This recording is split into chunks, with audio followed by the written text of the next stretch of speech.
الحمد لله رب العالمين الرحمن الرحيم مالك يوم الدين إياك نعبد وإياك نستعين اهدنا الصراط المستقيم صراط الذين أنعمت عليهم غير المغضوب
فسبح بحمده وكفى به بذنوب عباده خبيرا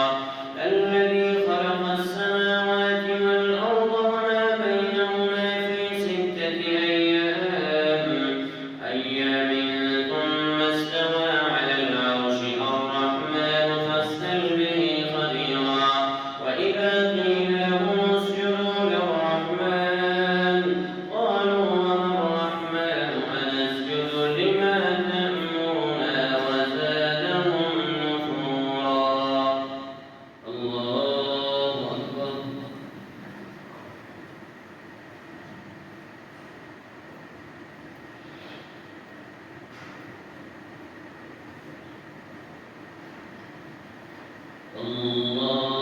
الله أكبر تبارك الذي جعل في السماء بروجا وجعل فيها سراجا وقمرا منيرا وهو الذي جعل الليل والنهار خلفة لمن أراد أن يذكر أو أراد شكورا وعباد الرحمن الذين يمشون على الأرض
ربك لهو العزيز الرحيم واتل عليهم نبأ إبراهيم إذ قال لأبيه وقومه ما تعبدون قالوا نعبد أصناما فنظل لها عاكفين قال هل يسمعونكم إذ تدعون أو ينفعونكم أو يضرون قالوا بل وجدنا آباءنا كذلك يفعلون قال أفرأيتم ما كنتم تعبدون أنتم وآباؤكم الأقدمون فإنهم عدو لي إلا رب العالمين الذي خلقني فهو يهدين والذي هو يطعمني ويسقين وإذا مرضت فهو يشفين والذي يميتني ثم يحيين والذي أطمع أن يغفر لي خطيئتي يوم الدين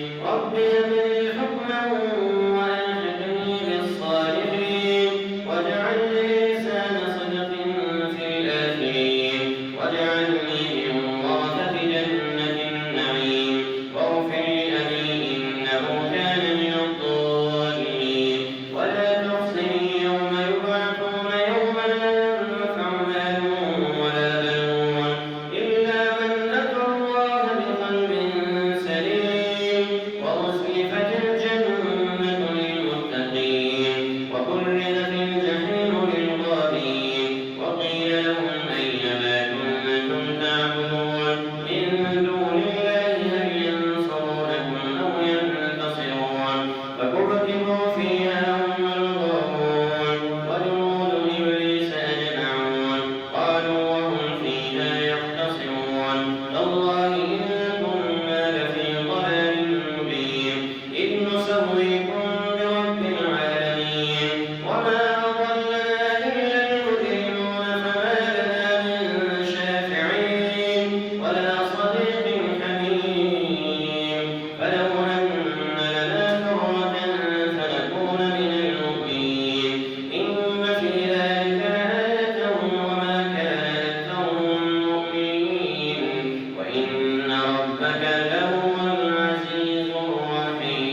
علينا كسفا من السماء إن كنت من الصادقين قال ربي أعلم بما تعملون فكذبوه فأخذهم عذاب يوم الظلة إنه كان عذاب يوم عظيم إن في ذلك لآية وما كان أكثرهم مؤمنين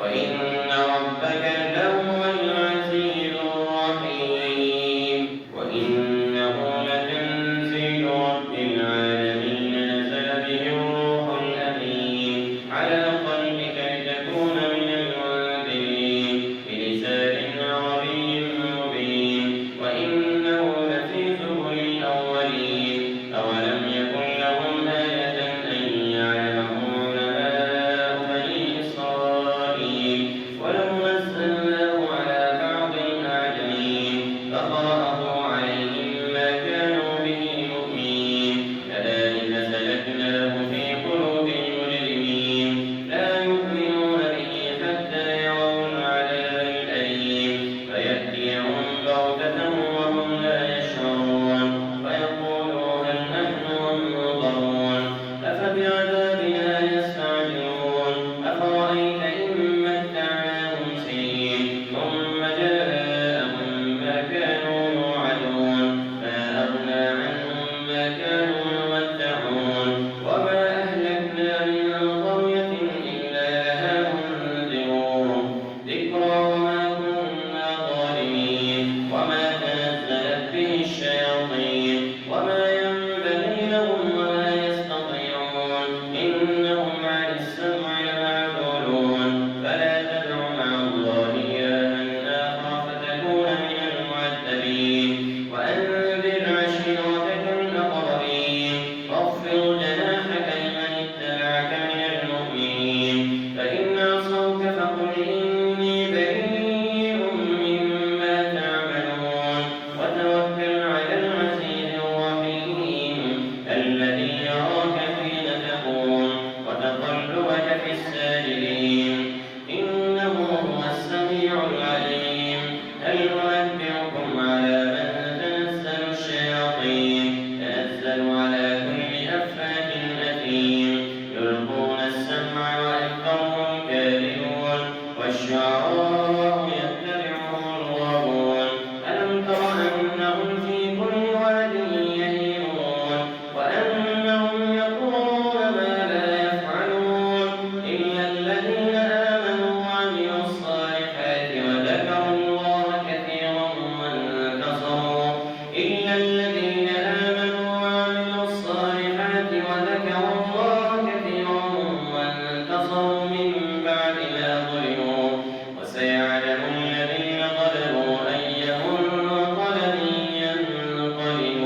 بآيات إلى فرعون وقومه إنهم كانوا قوما فاسقين فلما جاءتهم آياتنا مبصرة قالوا هذا سحر مبين وجحدوا بها واستيقنتها أنفسهم ظلما وعلوا فانظر كيف كان عاقبة المفسدين ولقد آتينا داود وسليمان علما وقال الحمد لله الذي فضلنا على كثير من عباده المؤمنين وورث سليمان داود وقال يا أيها الناس علمنا منطق الطير وأوتينا من كل شيء إن هذا لهو الفضل المبين وحشر لسليمان جنوده من الجن والإنس والطير فهم يوزعون حتى إذا أتوا على واد النمل قالت نملة يا أيها النمل ادخلوا مساكنكم لا يحطمنكم سليمان وجنوده وهم لا يشعرون فتبسم ضاحكا من قولها وقال رب أوزعني أن أشكر نعمتك التي أنعمت علي وعلى والدي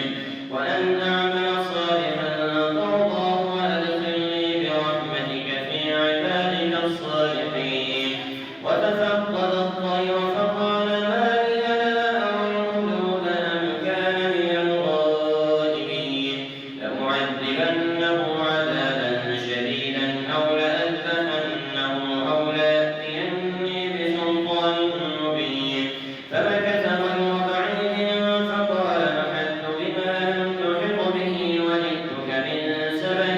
بنبأ يقين إني وجدت امرأة تملكهم وأوتيت من كل شيء ولها عرش عظيم وجدتها وقومها يسجدون للشمس من دون الله وزين لهم الشيطان أعمالهم فصدهم عن السبيل فهم لا يهتدون وجدتها وقومها يسجدون للشمس من دون الله وزين لهم الشيطان أعمالهم فصدهم عن السبيل فهم لا يهتدون ألا يسجدوا لله الذي يخرج الخبأ في السماوات والأرض ويعلم ما تخفون وما تعلنون الله لا إله إلا هو رب العرش العظيم الله أكبر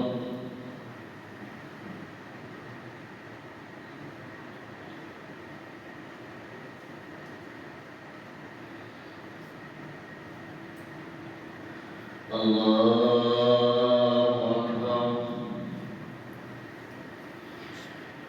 قال سينظر أصدقت أم كنت من الكاذبين اذهب بكتابي هذا فألقه إليهم ثم تول عنهم فانظر ماذا يرجعون قالت يا أيها الملأ إني ألقي إلي كتاب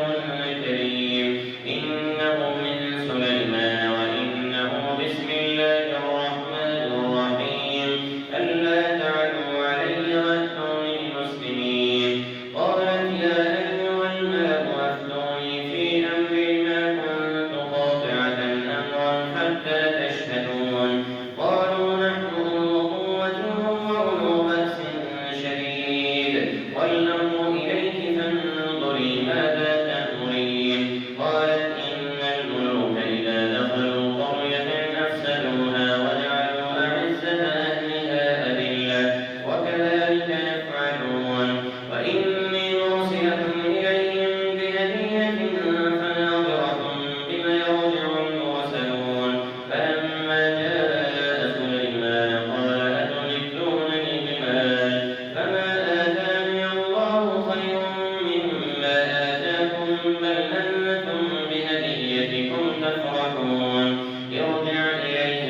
وصدها